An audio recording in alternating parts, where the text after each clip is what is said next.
Hello. In this video I'm going to go into depth with the prototype dashboard editor that's in RS Dash ASR version 1.0.10.34. There's also an overview video which, if you've already watched, you'll notice a few of the things I'll be mentioning are the same, but in this video I'll go into a lot more detail on customizing the widgets and so on. So let's get started. We've got our dashboard button here. We'll click that. We're in the dashboard launcher, so if we were actually wanting to use our dashboard, we just click on our dashboard, select our game interface, and away we go. But for this video we're going to use the designer, so you'll see down the bottom we've got this open designer prototype button. We'll click that, and what we get then is what we want to edit.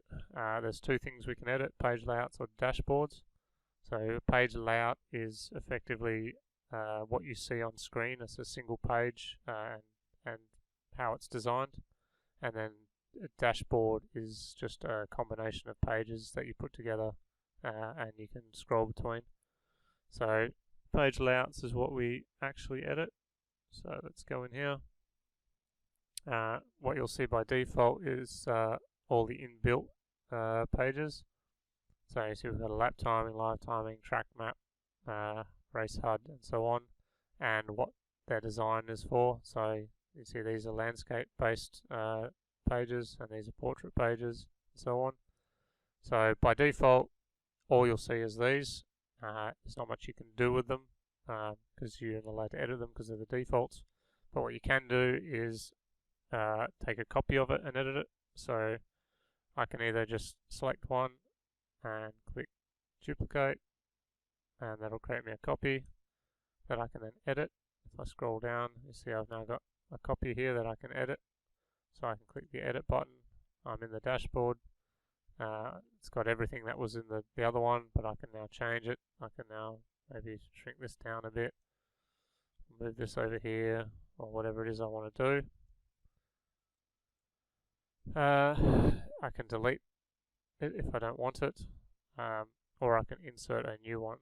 So let's say I just go insert new one, give it a name, my empty page. I'll cover the settings in here at a later point, but we'll just take the defaults for now. So this gives me an empty page, which then I can go and stick widgets in, for example, and that's how I'm editing my page. You can see now I've got two pages here. I've got my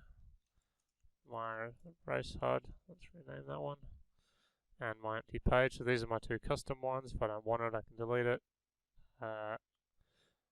If I go back, now I can go into dashboards. So again, it's a similar thing. You've got the default dashboard, which you can't edit. You can make a duplication of that if you want, and then we'll go from there, or you can create your own. So on this one I'll create my own. It can be called new dashboard.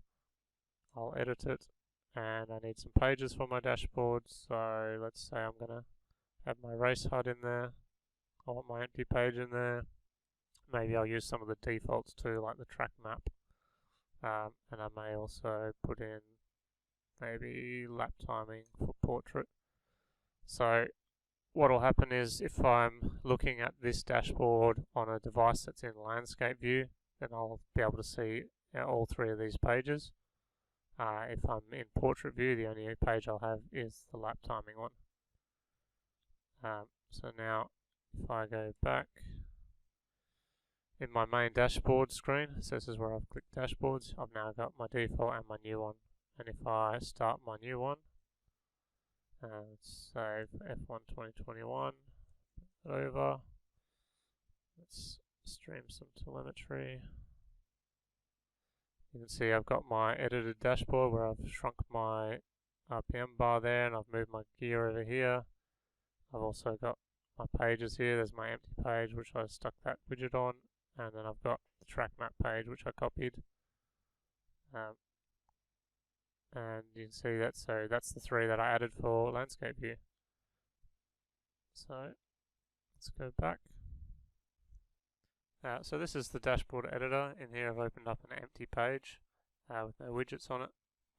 This grey box here is the the bounds of the page based on what you chose when you created your page.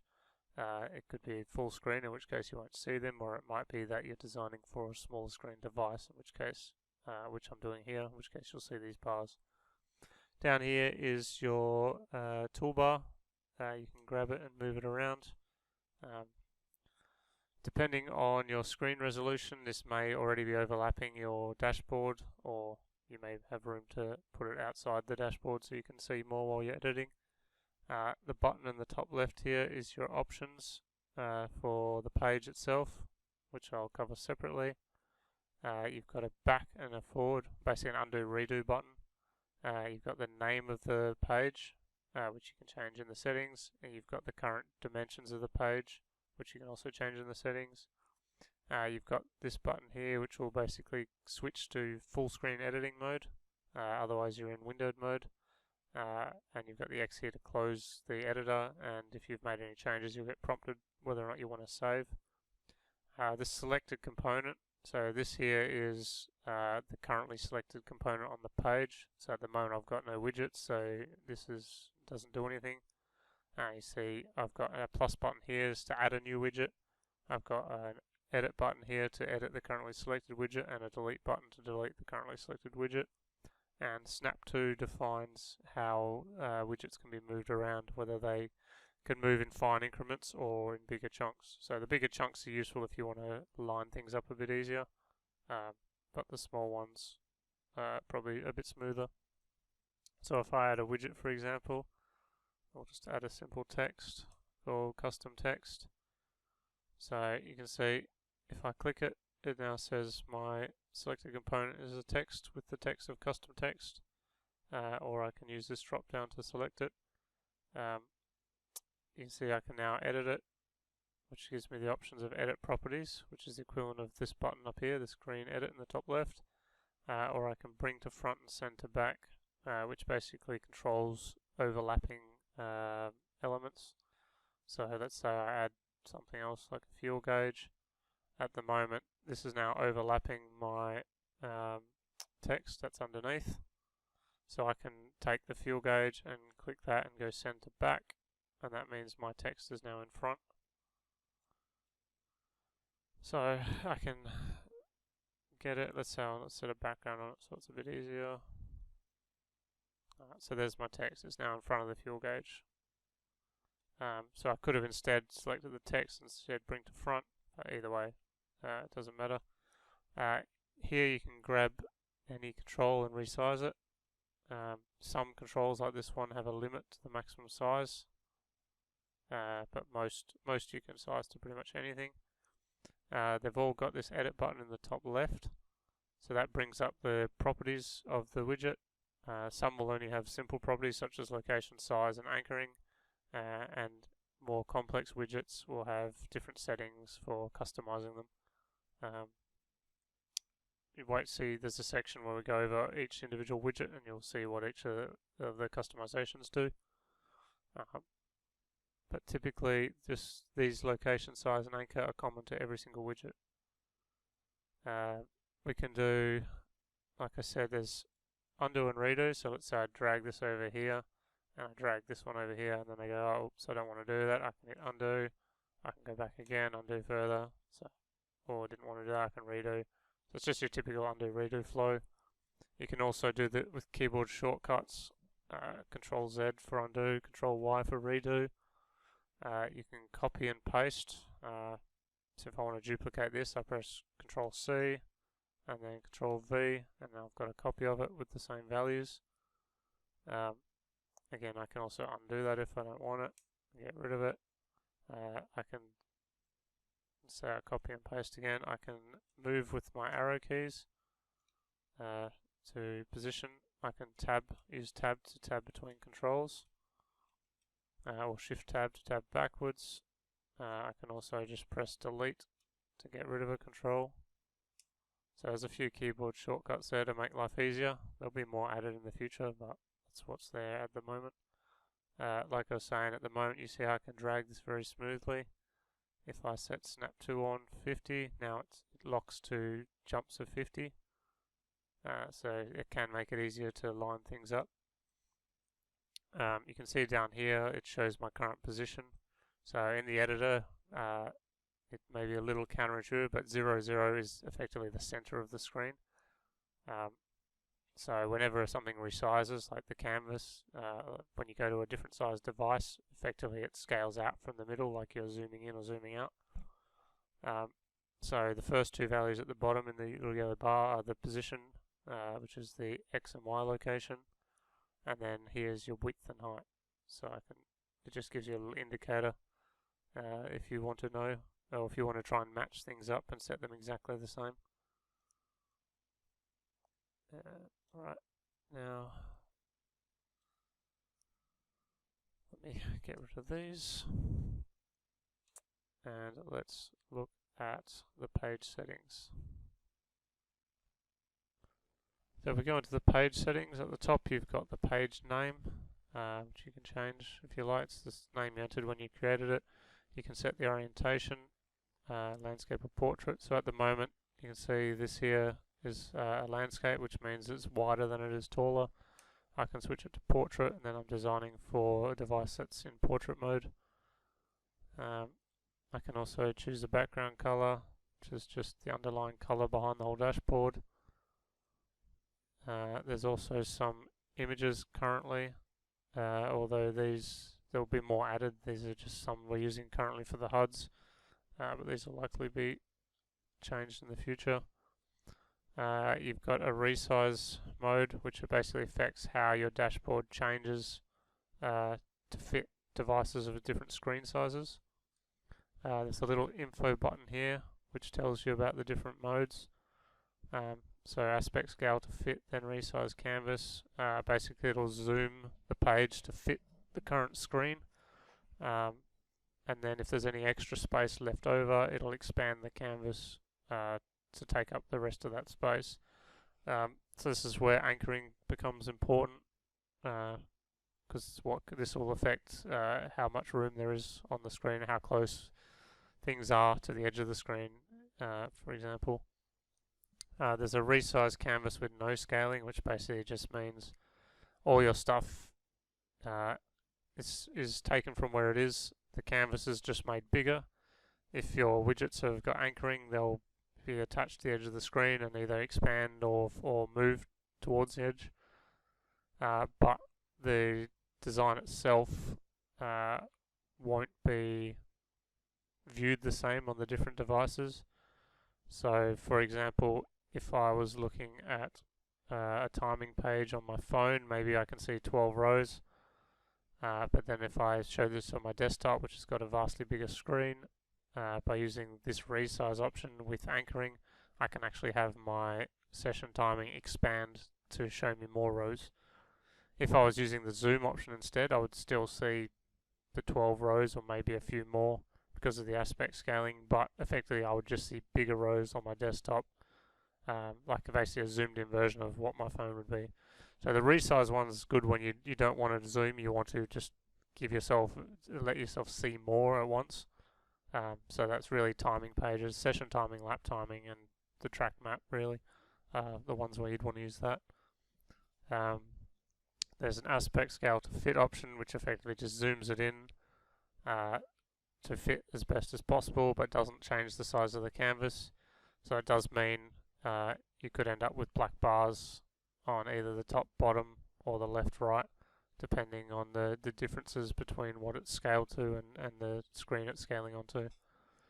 Or you can set disable, which means no scaling occurs at all. So if your screen's bigger than what your design resolution is, for example, then you'll just see your dashboard in the middle of the screen with black space at the tops, bottoms, lefts, rights. Again, this little option here will tell you about these, but typically for most dashboards this first one is the one you want, with the exception being ones which you've got timing on that you want to expand so you can see more where possible, then you'd use the second one. You've got design size as well, which is basically what am I targeting this page at. Basic device is probably the best for compatibility. If you design something on this, you can pretty much get it to work on any platform with the right settings. This is the setting we use for the default dashboard, but there's obviously a little bit of a compromise. If you're designing for a specific device, then you're better off matching that device exactly, then you'll know exactly how much room you got. There won't be any scaling involved, and it'll look exactly as it's displayed here, will be exactly as it's displayed on the device. Some devices, basically your iOS and Android devices, the resolution that they quote the screen at is not the resolution that it actually is, because of pixel density. So what you should do is load ASR on your mobile device, go into the dashboard section, and at the bottom it will tell you what the optimal design resolution is, and then use that when you set your design size in here if you're targeting that device specifically. You might be lucky and there's a preset that matches, or you can just hit custom and put in the size yourself. But if you can match it exactly, that'll give you the best result, but it is still possible to get a very good result with scaling too. That'll work on multiple devices. Let's add a text widget. So this will be the most heavily used widget in any dashboard. By default, the field type is set to custom text, which means you're effectively making a label on screen. So I could make one called tire temperatures, for example. I can put that here. Let's make it wide enough to fit the text. Maybe I want to make it bold, italic, and maybe I'll even give it a background. So let's go with something like that. So now I've got my tire temperatures widget. Now I can add text. So the main usage for this is as a display for different values from the telemetry data. So we were doing a tire pressures or tire temperatures, so we can go and grab our tire temperature front left, and I could sit that there. I can grab another one and do tire temperature front right. Oops, sit that over there. I think I chose the wrong one. Did tire pressure, tire temperature. Let's do a copy and paste. And I can edit that. Rear right and rear left. So that's just an example of how you could make a little thing showing you different temperatures. And realistically, there's a lot of values in here. They're all pretty self-explanatory name-wise. If the game interface doesn't actually output the information, it'll probably just come up blank when you go to use it. Or maybe it shows 0 depending if it's a text thing like a name, like car name for example, or whether it's a value. You got time, so it'll auto format. So if I say I want my fastest lap time in there, let's do this in that color for example. It knows the format or what type of data it is, so it'll automatically format it for you.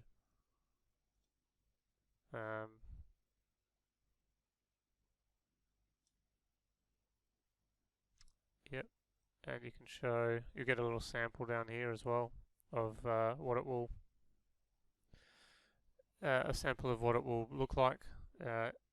This here, the text alignment, so the font size you've got here is pretty obvious. You can bold or italic it. Text alignment relates to how the text renders in the box you've made for it.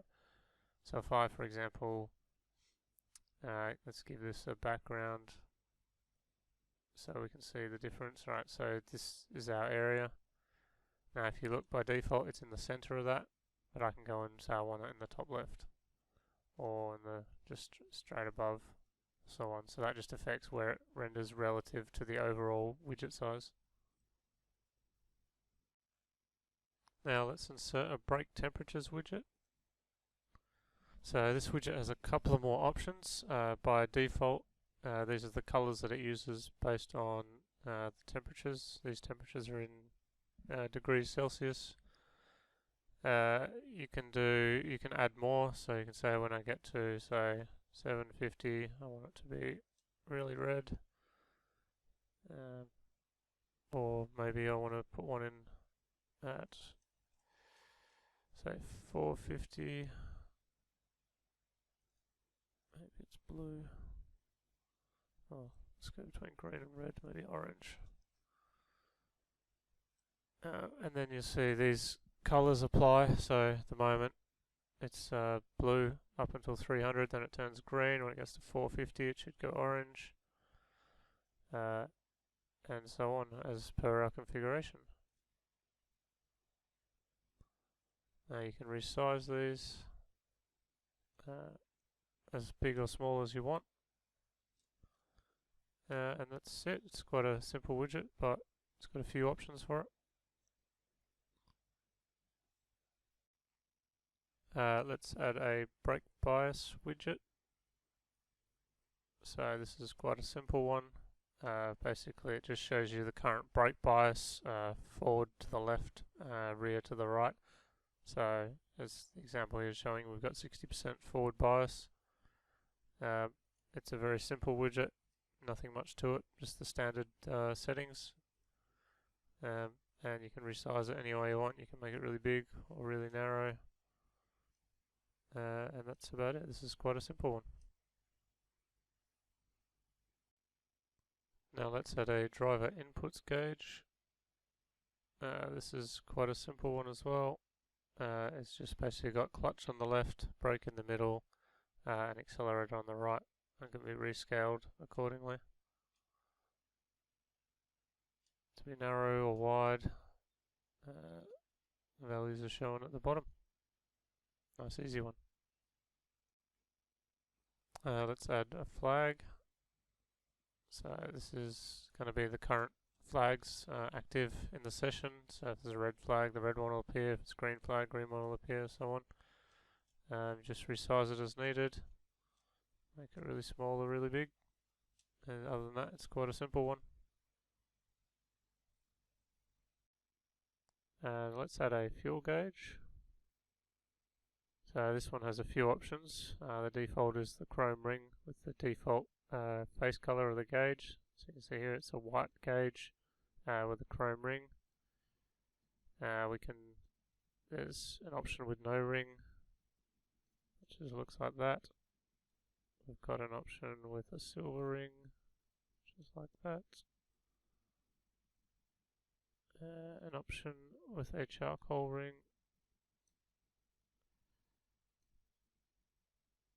A grey dots.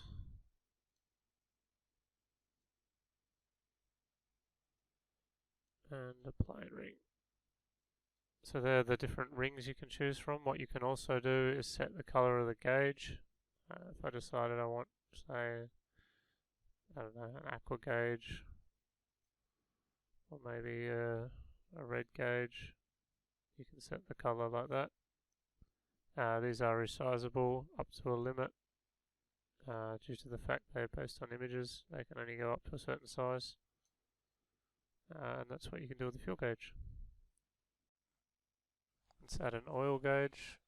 This has the same options as the fuel gauge, the rings and the gauge colors. It's just another version of that effectively. Let's add a water gauge. This has the same options as the fuel gauge, basically the different types of rings and whether you want a face color on the gauge. Other than that, it's virtually exactly the same. I'll add a fuel level gauge. This is more of a digital version of the other fuel gauge. It's pretty basic. Basically, we'll just resize to fit. But basically, you've got a bar on your left showing how much fuel relative to your tank capacity. And that's it. Let's add a fuel usage data grid. So this one is effectively a pre-configured grid of values with your fuel, your current use per lap. It's very similar to what was in the normal RS Dash app. it will eventually be a bit more configurable, but at the moment it's just to emulate what's in RS Dash. Let's add a gain loss indicator. So this widget shows you your current lap time gain or loss versus your reference lap. The reference lap will be automatically created by the app when you set a lap time that's not invalid. And every time you set a faster lap time, that fastest lap time will become the new reference lap. So this allows you just to do practice, for example, and see whether the lap you're on is better than your previous lap. It's also a good one to have in for qualifying. Let's add an RPM indicator. So there's a couple of different styles with this one. I'll show you the rectangle one first. So this basically creates a bar from 0 to whatever your max RPM is. Rescale as you choose. I can also add the curved version, which is a bit prettier. So this effectively, same sort of deal, it'll automatically repopulate. So if you're in an F1 car and you're doing 14,000 RPM, so the number range will change. You can also change the color. So I want it purple instead of orange. And let's say red. And set yourself different colors. Let's add a session info bar. So basically this is a pre-configured bar which you'd probably normally want to sit at the top, which shows you your current session type, so race, qualifying, etc. There's a flag widget locked into the middle of it, and on the right you've got your current lap count or session time remaining. It'll just automatically update depending on what type of session you're in. Let's add a shift indicator. So by default the options are LED rectangle or LED circle. So this is what it looks like by default. I can add the alternative, which is the circle version. It's basically exactly the same, just with circle lights instead of square lights. Now what you can also do is configure the shift light ranges. By default it'll just guesstimate it. Well, this is what you're seeing here, and it'll auto try and fit whatever size you choose. But let's say you wanted to do your own custom one. What you can do is go in here. We want to create shift light range. So let's say we'll add a few of those. Eliminate at -500. So this is off your maximum RPM. So let's say when we get to -1000, we'll go green. -700. Or -6. Let's go 600. We'll go orange. And then we'll go red once we get to 500. Then maybe we'll go. What we'll do is we'll duplicate on either side, so it gives us the effect of the bar flowing into the middle.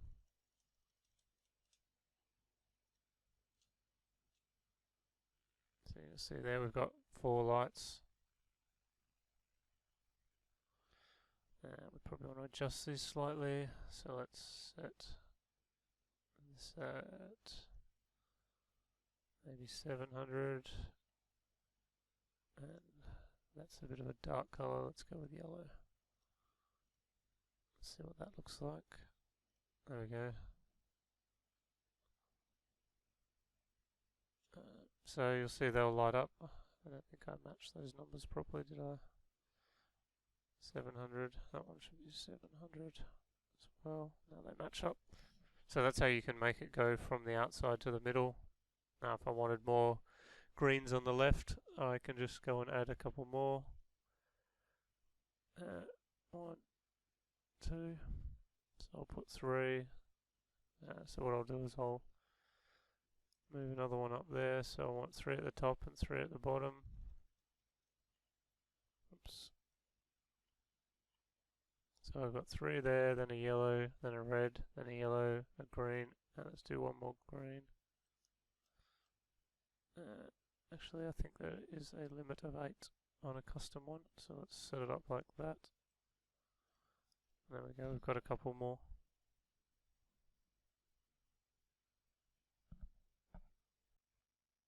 Let's add a steering angle indicator.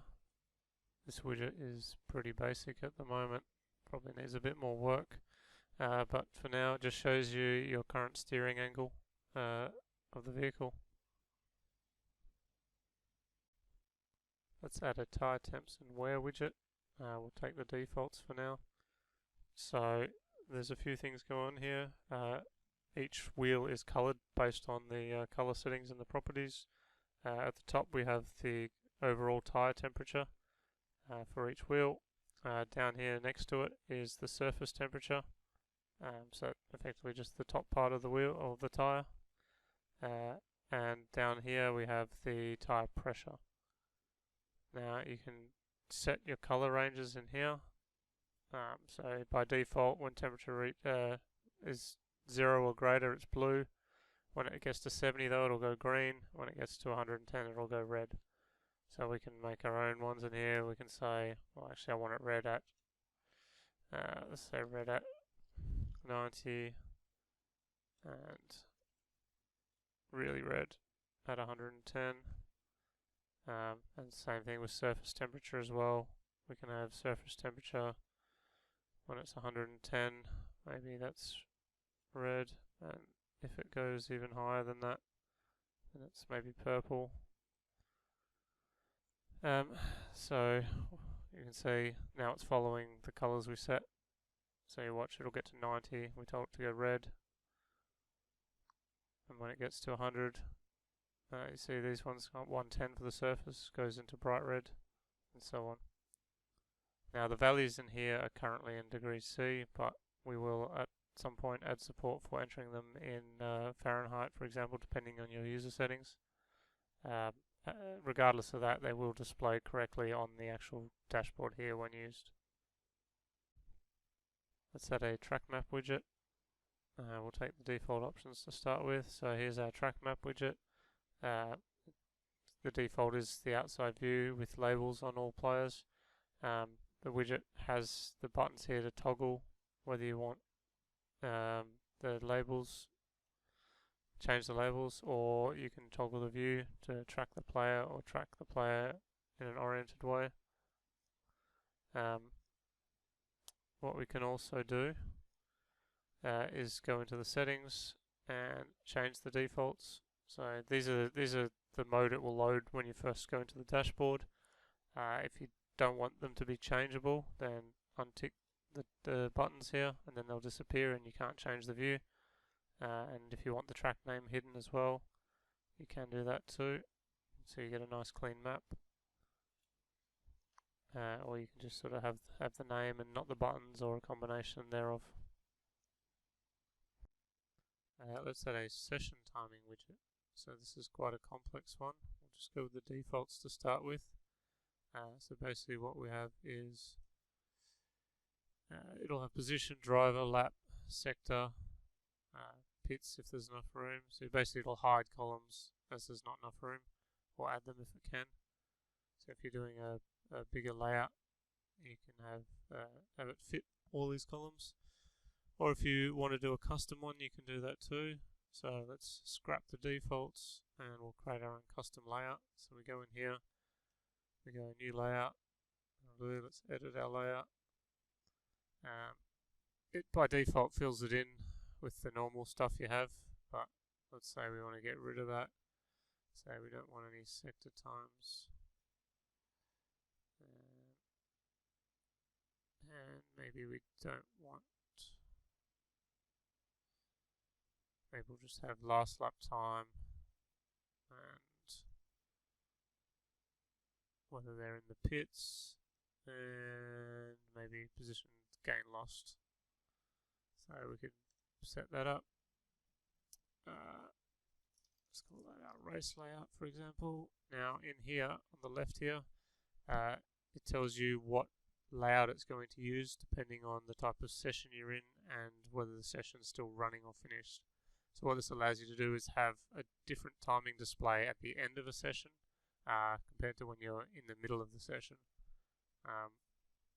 So by default, all these modes will just use the default one, but I want to say, well, you know what, in race, I want to use my new race layout, and I'm going to use that for both session running and session finished.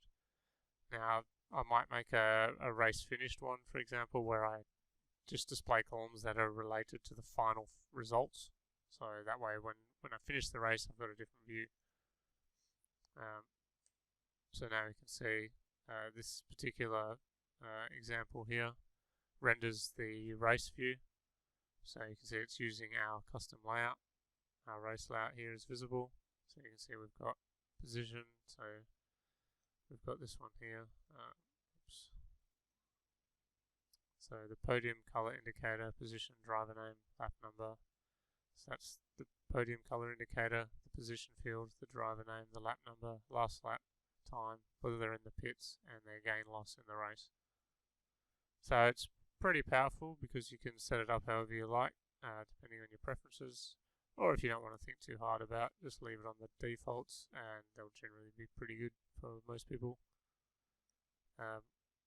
One thing you probably want to do whenever you use one of these widgets is if you're designing for a layout that's likely to expand, like let's say you're going to find this gets used on a bigger screen. So we'll design it for this and we'll fill this screen up, but then what we'll do is we'll set anchors on all sides. So basically what that means, you can see the little anchor icons appear in the corners. What that means is when the screen resizes, the edge of this widget will stick to the edge of the screen, so the widget will get bigger. So with the settings we've done there, we want it to get bigger by hanging on to the left and right of the screen. So it'll expand horizontally when it can, and it'll expand vertically when it can. So basically what that means is that this widget will stay full screen no matter what device you end up moving it onto. Let's add a lap timing widget.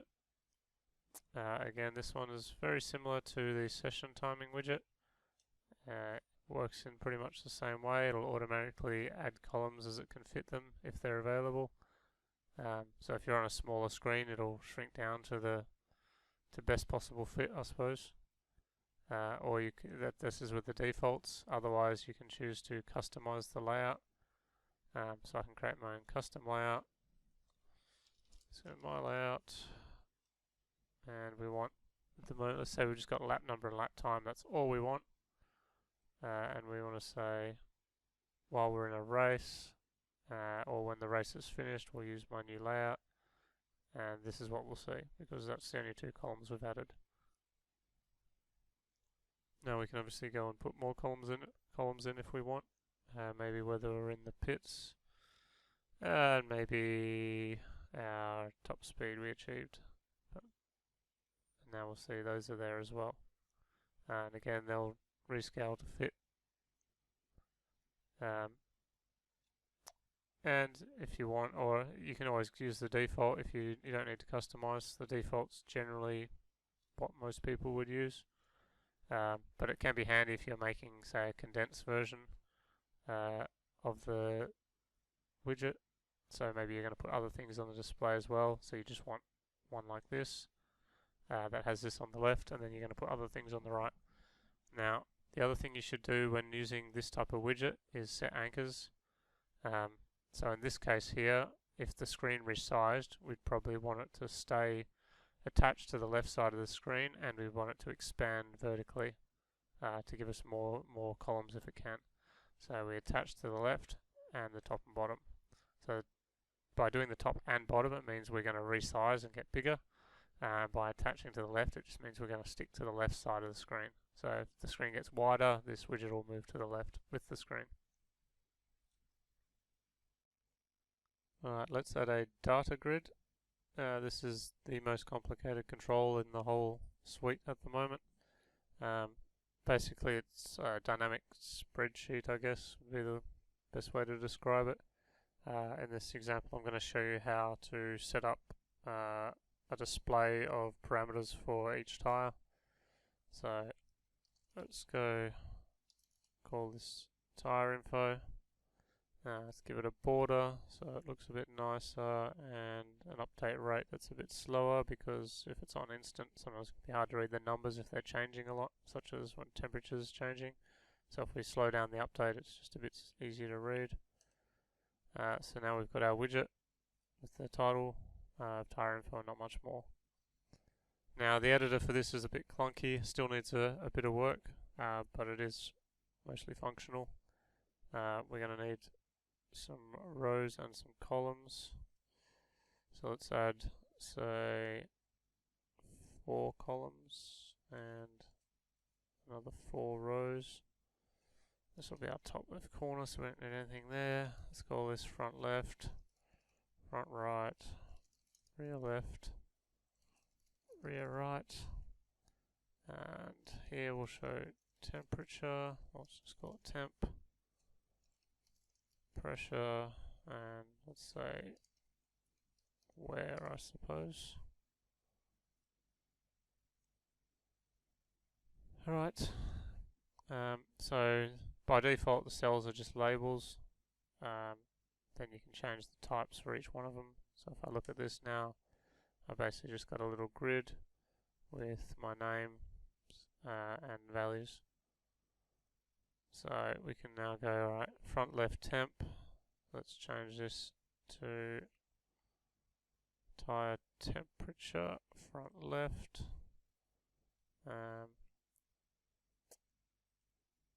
There we go, we've got 102. We'll set this to tire temperature, front right.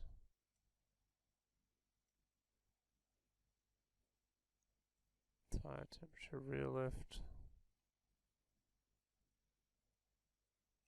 Tire temperature, rear right. So then we've got some tire temperatures. And here we can do pressures. Oops. Tire pressure, front left.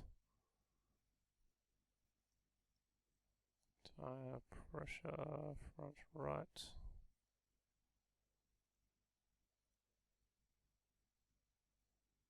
Tire pressure, rear left. And tire pressure, rear right. And the other one we wanted was wear, didn't we? So let's have a look at our tire wear. Tire wear percentage.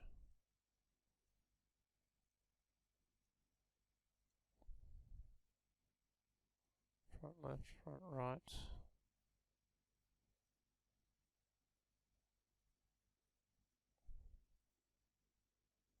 Rear left and rear right.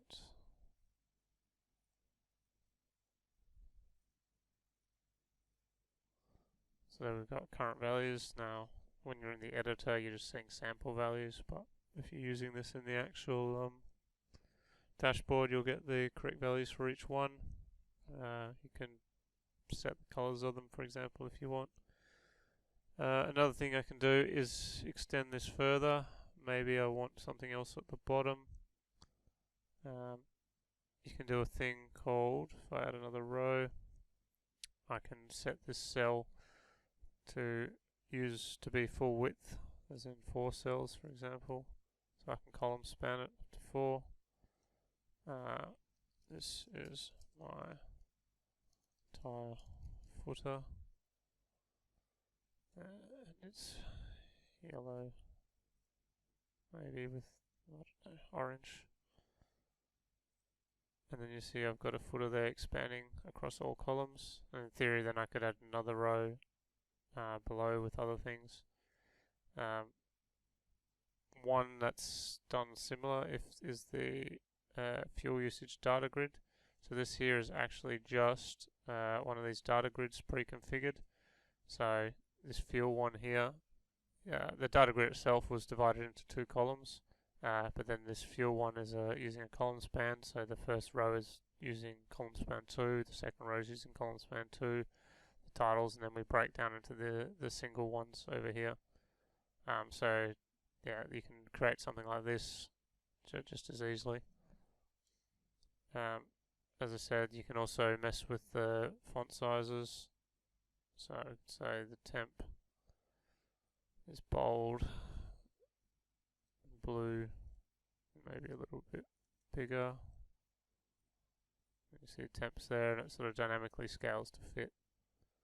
You can also align, so say the front left, front right. Let's say I want those looking a bit nicer. So let's left align each of those.